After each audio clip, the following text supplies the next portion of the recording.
मुसलमानों की माँ उम्मुल मोमिनीन हजरत सैयदा आयशा रज़ी अल्लाह ताला अन्हा सारी जिंदगी हुजूर की खिदमत करती रही, सारी जिंदगी हुजूर की खिदमत करती रही। एक दिन अल्लाह के रसूल राजी हो गए, फरमाने लगे आयशा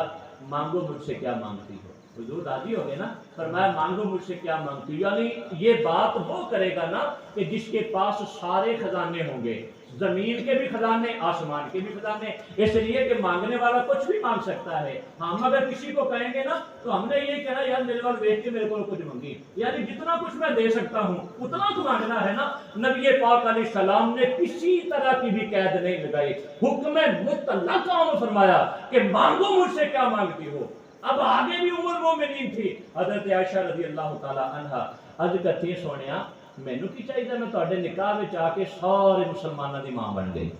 इस तो बड़ा होर मैनू शर्फ की चाहिए है, अब मुझे क्या चाहिए। जब उन्होंने ये कहा हुजूर मुस्कुराए, फरमाया आयशा मैं कह रहा हूँ मांगो मुझसे क्या मांगती हो, मांगो मुझसे क्या मांगती हो, जो भी मांगोगी मैं मोहम्मद अरबी अता करूंगा। जब हुजूर ने दोबारा कहा, फिर तीसरी बार भी यही कहा, तो उम्मुल मोमिनीन कहती हैं अल्लाह के रसूल आप मुझे इजाज़त दें, मैं अपने बाबा हज़रत सिद्दीक़ अकबर से मशवरा करके आती हूँ। वो आपके मिजाज को समझते हैं, आपके दिल को जानते हैं, उन्होंने सारी जिंदगी आपके साथ गुजारी है, आप मुझे टाइम दें, मैं मशवरा करके आती हूँ, फिर जो वो मुझे मशवरा देंगे मैं वही फरियाद आपके सामने रखूंगी। उम्मुल मोमिनीन हजरत आयशा अपने बाप हजरत सिद्दीक़ अकबर के पास आई, हुजूर के मिजाज को समझते थे, फरमाने लगे अच्छा आयशा हुजूर ने ये फरमाया है, तो उन्हें कहना था हुजूर सानू की चाहिए है,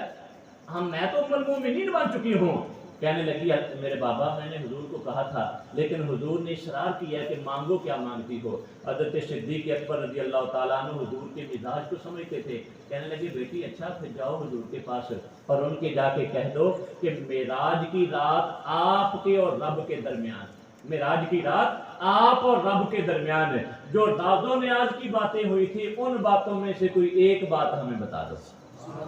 होर असी की लेना है, असी कोई खजाने थोड़ी लेने, दुनिया की बादशाही थोड़ी लेनी है। आप उन बातों में से कोई एक बात बता दो कि जो आपके और रब के दरमियान राज़ो न्याज की बातें हुई थी, उन बातों में से कोई एक बात बता दो। उम्मुल मोमिनीन हुजूर के पास गई, अल्लाह के रसूल ने फरमाया शाह मांगो क्या मांगती हो, क्या मशवरा कर आई हो। कहने लगी हाँ हाँ मैं अपने बाबा के पास गई थी, मैं ये अर्ज कर रही हूँ आपकी खिदमत में कि मेराज की रात है आपके और रब के दरमियान जो राज़ो न्याज की बातें हुई थी उन बातों में से कोई एक बात बता दो। अब चूंकि हुजूर वादा कर चुके थे, इरशाद फरमाया हाँ हाँ आयशा मैं जब रब के पास गया था ना बेशुमार बातें हुई थी, उन बातों में से एक बात अल्लाह ने मैं मोहम्मद के साथ वादा किया है, अल्लाह ने मैं मोहम्मद के साथ वादा किया है कि आपका जो उम्मती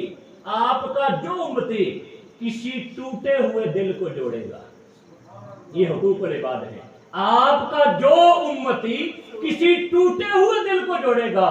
मैं खुदा उसकी जन्नत का दामिन हूँ, मैं खुदा उसकी जन्नत का दामिन हूँ जो किसी टूटे हुए दिल को जोड़ेगा। अब टूटे हुए दिल को मेरे भाई कैसे जोड़ा जा सकता है। कोई परेशान आ गया, अगर हम किसी की मदद कर सकते हैं उसकी मदद कर दें, किसी को दवाई की जरूरत है दवाई लेके दे दें, किसी को कपड़ों की जरूरत है कपड़े लेके दे दें, कोई और किसी मजबूरी में फंसा उसकी मजबूरी को दूर करने की कोशिश करें। अगर कुछ नहीं कर सकते किसी की गुफ्तगू किसी की बात को तो सुन सकते हैं ना, उनके से साडा कोई खर्च नहीं ना होना, कोई दुखड़ा सुनाने वास्ते सानू आ जावे हम उसका दुखड़ा तो सुन सकते हैं ना, उसकी फरियाद को सुन सकते हैं। कहा गया है ना कि अगर बंदा किसी का दुखड़ा सुन ले उसकी आधी तकलीफ कम हो जाती है, वो सुकून हो जाता है कि यार मैं बंदे को गया ने मेरी गाल सुनया, बेशक वो मेरे काम को नहीं कर सका लेकिन उसने मेरी बात को तो सुना है ना, मेरे साथ मोहब्बत के साथ पेश आया है। अल्लाह के रसूल फरमाते कोई अच्छा मशवरा लेने आया है उसका मशवरा अच्छा दे दो, अल्लाह तुम्हें सदके के बराबर सवाब अता फरमाएगा। साडा तो कोई नहीं खर्च होना ना। अगर हम किसी के बेटे को कोई गलत मशवरा देंगे, किसी की औलाद को किसी गलत रास्ते के ऊपर लगा देंगे, अपने दीन को बर्बाद करेंगे, अपने दीन का नुकसान करेंगे। हुजूर फरमाते किसी को अच्छा मशवरा दे दोगे, किसी की मदद कर दोगे, अगर मदद नहीं कर सकते किसी को अच्छा मशवरा दे दोगे, किसी के दुखड़े तो सुन लेगे, अल्लाह तुम्हें सदके के बराबर सवाब अता करेगा। ये भी एक किस्म है कि किसी के टूटे हुए दिल को जोड़ना। रब ने फरमाया हबीब मैं खुदा वादा करता हूं आपका जो उम्मती किसी के टूटे हुए दिल को जोड़ेगा میں اللہ اسے جنت کی ضمانت دیتا ہوں، جنت کی ضمانت دیتا ہوں۔ ام المومنین نے جب اس بات کو سنا اپنے باپ حضرت صدیق اکبر کے پاس آئیں، آ کے کہنے لگی کہ بابا اللہ کے رسول نے یہ ارشاد فرمایا ہے کہ رب نے یہ وعدہ کیا ہے کہ جو آپ کا امتی کسی دکھیارے کے فریاد کو سنے گا، اس کی مشکل کو دور کرنے کی کوشش کرے گا، اس کے دل کو جوڑے گا، اللہ اس کی جنت کا ضامن ہے۔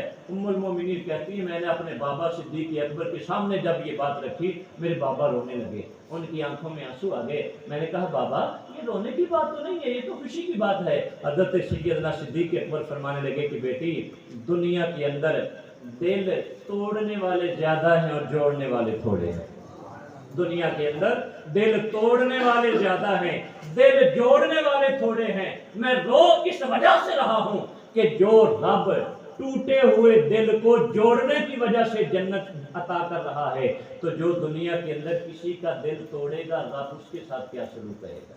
رب اس کے ساتھ کیا سلوک کرے گا کہ اگر ٹوٹے ہوئے دل کو جوڑنے پر رب جنت دے رہا ہے، تو جو بندہ دوسروں کو دکھ دیتا ہے، پریشانیاں دیتا ہے، کسی کی پریشانی کا سبب بن جاتا ہے، اس کے دل کو توڑتا ہے، رب اس کے ساتھ کیا سلوک کرے گا؟ تو میرے بھائی دیکھ لو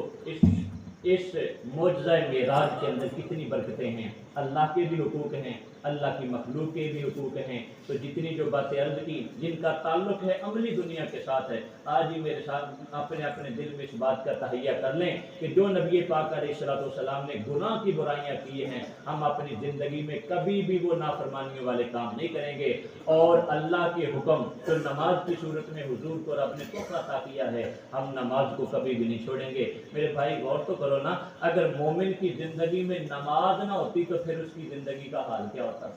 اگر اپنی زندگی سے جو نماز پڑھتے ہیں نا، پکے نمازی ہیں، اپنی زندگی سے ذرا سوچیں ایک منٹ کے لیے کہ اگر زندگی میں نماز نہ ہوتی تو پھر ہماری حالت کیا ہوتی؟ قرآن کہتا ہے اولئک کالانعام بل ھم اضل، پھر انسان نہ ہوتا، یہ جانوروں کی طرح ہوتا۔ اگر رب کی نافرمانی کرتا رہتا، اللہ کے حکموں کے مطابق زندگی نہ گزارتا، پھر یہ انسان کیسا تھا؟ اپنی زندگی سے نماز کو نکال کے دیکھیں باقی کیا بچے گا۔ تو میرے بھائی آئیے نماز پڑھیں۔ نماز بندے کو تقویٰ پرہیزگاری کا درس دیتی ہے، نماز خوف خدا بندے کے اندر پیدا کرتی ہے، نماز بے حیائی اور برے کاموں سے روکتی ہے، اور تحفہ معراج یہ ہے کہ نمازی پکے بن جائیں، پھر دیکھنا خدا کی قسم زندگی کے اندر کتنی برکت آتی ہے۔ اور جو دوسرا میں نے عرض کیا اس حدیث کے حوالے سے کہ اللہ کی مخلوق کے کام کرنے کی کوشش کریں، جس طریقے سے بھی کسی کے دل میں خوشی داخل کر سکتے ہیں، جائز طریقے سے اللہ اور اس کے رسول کے حکم کے مطابق اللہ کے بندوں کو خوش کرنے کی کوشش کریں۔ حضور فرماتے خیر الناس من ینفع الناس، بہترین بندہ وہ ہے جو دوسرے کے بارے میں اچھا سوچتا ہے، جو دوسرے کا بھلا سوچتا ہے، اس کا فائدہ سوچتا ہے، اللہ اور اس کے رسول کے نزدیک وہ بندہ بہترین ہے۔ دعا کرتے ہیں اللہ مجھے اور آپ سب کو عمل کی توفیق